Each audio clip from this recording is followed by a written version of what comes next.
Remember, as we go through Hebrews chapter 11, the writer eventually can't write each name of every person who lived by faith, so he helps the reader to remember, who would have understood the stories of the past, the categories of people. So Hebrews 11:34 talks about those whose weakness by faith was turned into strength. Strength into weakness. What an amazing concept. Little doubt in my mind is there that one of those people was a young lady named Esther. One of the books of the Bible carries her name because of the incredible courage and faith that she chose to exhibit. And so we learn about Esther. If we go back to the book that bears her name, you'll find that she was orphaned as a child.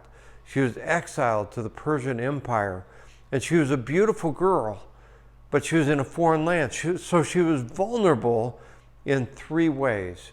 She was incredibly beautiful, she was an orphan, and she was in exile. All those things were difficult for her to face in the context of her land.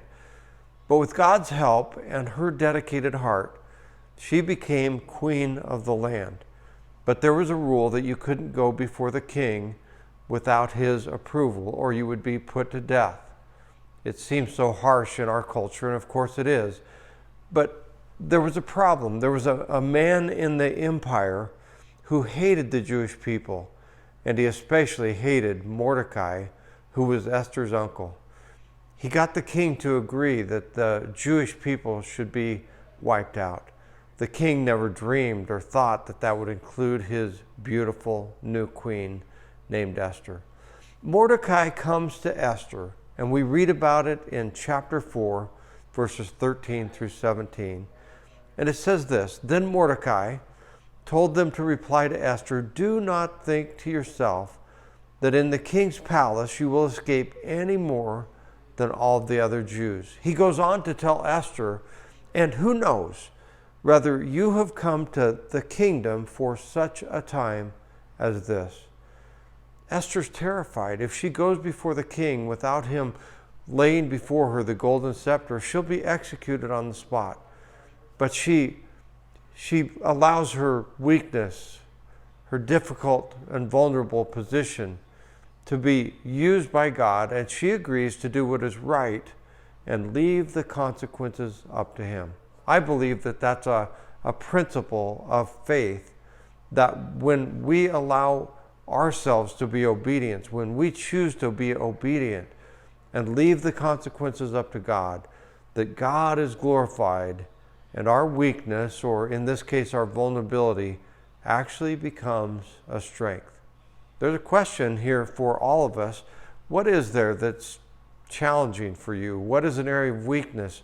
What is an area of vulnerability that you may have come to the time and place that you are in your business or your home or your family for just this kind of time where God would use you?